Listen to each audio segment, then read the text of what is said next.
about it. Just enjoy as much as you can about the conference. This afternoon, we have 2 more sessions. One is legal considerations that Chris Lindsay will be heading up, and also delivery methods. There's a lot of other ways to medicate other than smoking it. And so we'll be spending a lot of time on that this afternoon. Then we have at 5 o'clock a general session with Irvin Rosenfeld, which is absolutely going to be fantastic. When you have a chance to talk to Irvin and you realize that he's been a federal marijuana patient for 28 years, a federal marijuana patient for 28 years. How many of you even knew that there was a federal program? A few hands. Most people had no idea that there's a federal program and that Irvin gets medicine every month for 28 years. The federal government ships him a tin. Deborah's 28 years old. He's what? It's 28 years old. It's a 20. Well, he'll talk about the quality separately. But I did want to mention we are going to have a drawing for one of those tins. Full of medicine? Empty. You don't want that stuff anyway. You don't want it, no. Really? And Irvin, when we get into this, Irvin will explain to you why you don't want it. But I think he's very grateful, frankly, that he's been able to get it for the time that he has. And he has been one of the ultimate pioneers in this, and he is one of the reasons we are all here today, because he pioneered it 28 years ago, and it's just a fascinating story.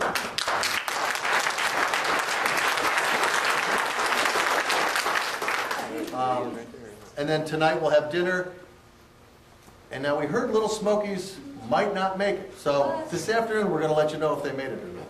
I heard they were going to have karaoke if they didn't make it. Well, maybe we'll do karaoke. I'm just putting that out there. All right. Tomorrow, this is important for Monday, we have a legislative panel. We have at least 1 representative and 1 senator appearing. Do you know who that is? Mary Cafaro and Dave Lewis, Senator Dave Lewis. All right, I think you'll find it very interesting in that, and Tom Dobert will also be on that panel as well. Then after that, we'll have 2 more breakouts, one on Agriculture 101. What's really exciting about this session is we actually have the Department of Agriculture coming to help us.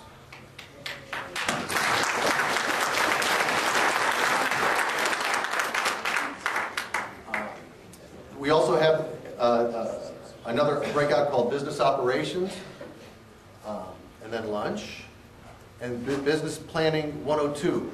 In the afternoon session tomorrow, we actually have people from the Department of Labor and Workers' Comp coming. So what's being recognized in the state of Montana is that as a professional organization and professional caregivers, because if you're a caregiver, you are now a professional because you have taken on that care of another person. And we get a lot of questions about, well, are you guys qualified to do that? You know, what training do you have? Well, this is part of the training. This is part of the training, what we're trying to accomplish over these 2 days. And then we'll have another session tomorrow afternoon with a legal panel with nothing but attorneys. So that should be very interesting as well, and we'll be taking questions from the group. I'm going to kind of run through this quick because I know we started late and we do have a full agenda. It's really full, so let me kind of go fairly quick. I want everybody to know, because there's been a lot of misunderstanding about the MMGA, the Montana Medical Growers Association, and what we're all about. Let me really clear up any confusion. We are for all of the patients and all of the caregivers. Not just big ones, not just small ones, but all of them. And our mission is to make sure that everybody gets protected to the best way they can and represent the entire group with whomever it is that we need to be represented to, whether it be law enforcement, legislative, or just in the community at large. So when there's issues that come up, some of our directors kind of scurry around the state to try and help solve problems before they get out of hand. I don't know if any of the directors are here, but I'm going to just call out their names so everybody knows who they are if you see their name. Again, I'm Jim Gingery. Mark Sigler, is Mark here? I mean, I know there's a lot out at the table.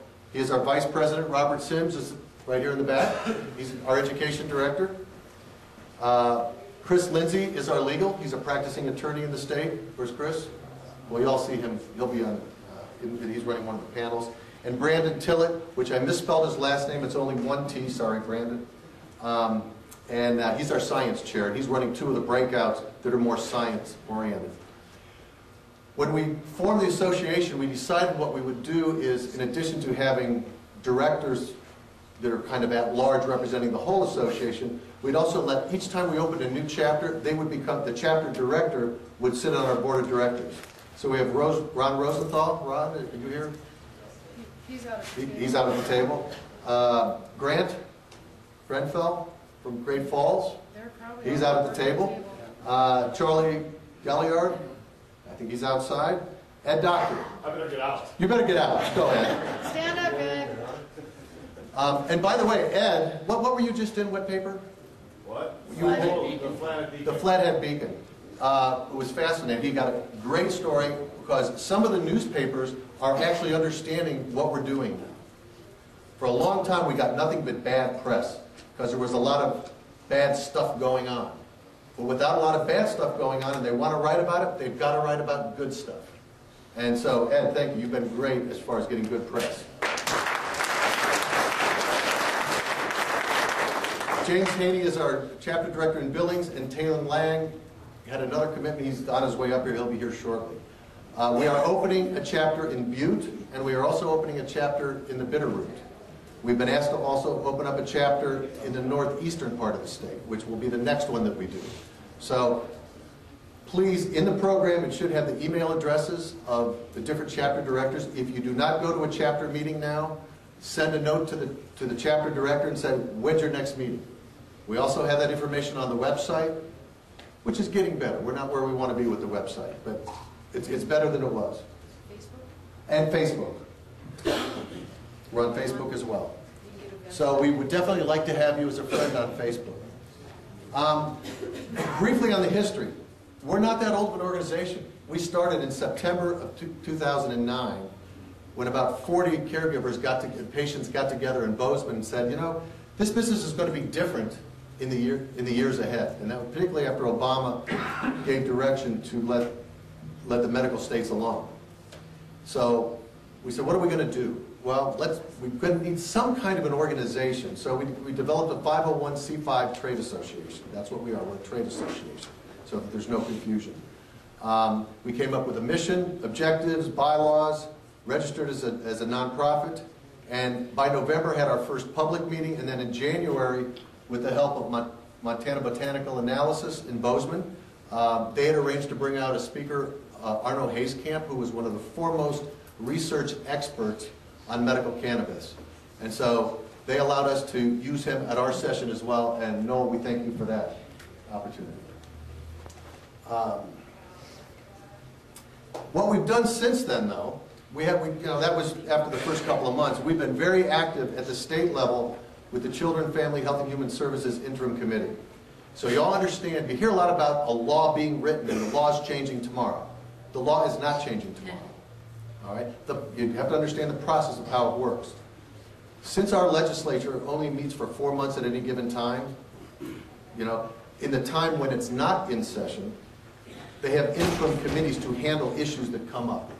And over the summer, the interim committee for the Children, Family, Health and Human Services, which oversees medical and thus cannabis, had a meeting in May.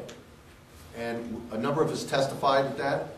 And out of that, they decided that they needed a smaller group of stakeholders, of people who had an interest in this. And I'll get to that in just a second. But we were a part of that as well, and I'm going to go into who else was involved with that. But we've also been very involved with city ordinances. We work very closely with Bozeman on their ordinance, and I will tell you we don't agree with everything that's in it, but we are able to live with it. There are some cities that have put in ordinances or prohibitions that we can't live with. They're wrong, and we need to get them changed, and we're working actively to do that. But what we want any city to look at is look at Bozeman as a model. Use it as a template. And one of the reasons is we started working with them before it became an issue. And we just couldn't get around this. It's a big state. We couldn't get around to all the other cities before problems or perceived problems arose. But we will be going back to all of the cities who have put a crimp in the ability of patients to get their medicine in those cities to try and help where we can. That's what we're about. I'm going to skip some of this. I'm going to just ad-lib and because I don't want to take any more time than we need to. I do want to talk about our membership levels. Hopefully when you signed in, you were asked whether or not you were a member of the MMGA. We are open to everybody. If you are a patient, you have two options. You can get a patient membership, which is free, but you will not be, eventually we'll be offering grow tips and things for members who are legal growers. That doesn't occur yet on the website. It will probably in the next 3 or 4 months, where the patients only that can have just the free membership, we have to restrict it because we don't know who's growing and who's not. But for a grower's membership is $50, and that gets you more information on the website. And voting rights, that's right. If you want to vote for officers in the MMGA, you do need to be a paying member.